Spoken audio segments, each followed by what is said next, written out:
waju ke on fe kosbe ine ka kona nga kene mi namba si fayda kene mbani ni fayire kramo yi ika fayda do di kramo e ka fayda do di mo ma bi kosbe segen mo wala de ngalo solo segen mo wala de kosbe ni tay fulo ngalo fa mu misika segen ba kosbe geresiga bisika so churi ngalo solo ani bana jugum ba ka ibi do fo banaka bana shi do marin alhamdulillah sangare kosbe alhamdulillah mbifu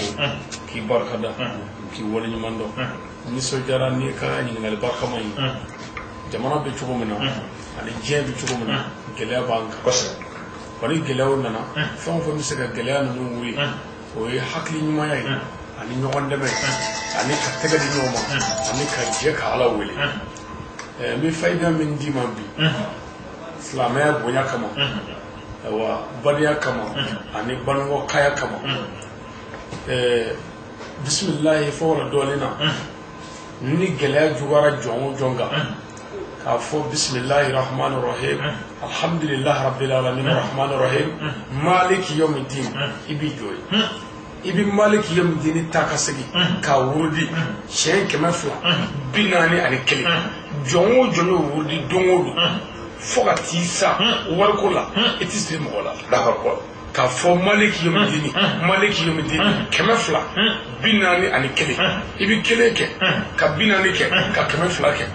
ni idafara ibi suraga surato dafa ka muinyala dongodo somay jaw shufalay jaw ni ko nyaake warko kon itisri mola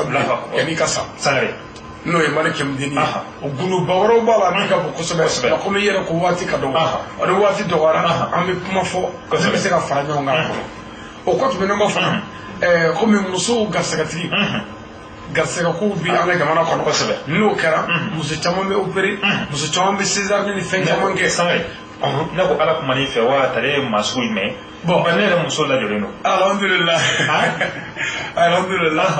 ba yirdo ko made suzu do ko daga ni ya kuruna ni nyini muso ke atomi karami ka ko shenani operation ko ko ni ba na pro sege mangada ni ala sara made suzu do ko daga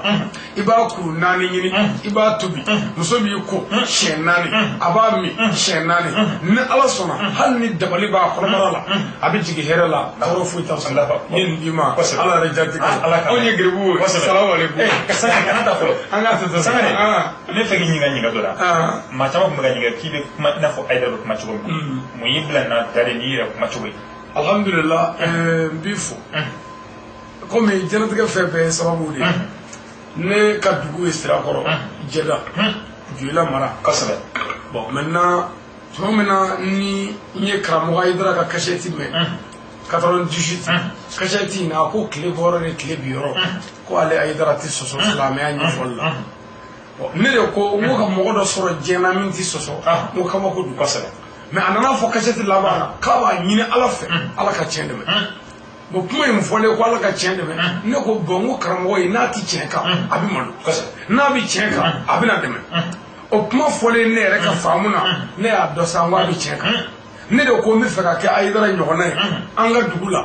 o ya so kasheti na ne ba do ne wa aidara seku kai ne tunda do to ne re do ne bulu seku ka do ne ko mo seku ko karamo haidara ne bi feka ko nyona anga dugula nya so ran chibe sandane woro ni je fe bebla kashinga nyere nyeshi islamia gafe munumbe ni se ka famu soroka ko lu nyini ka alla de asema jo dugumu na ka fo meze joy o kuma ne bi fe ka alla de ni jogoy me ko mi kuma yere de kara fo ka kan yere de goya sa akara ko ma idarata so ne fa alla de ni barai ne kan yere ta me fe mi mlo la o ye ay chemi vo ni fo go nyona fo ay bara mi nge mi fo go nyona ke nse ko la hal ni maka idara na ga ali ala so سوا سوا تقول لك سوا تقول لك سوا إن شاء الله أيوة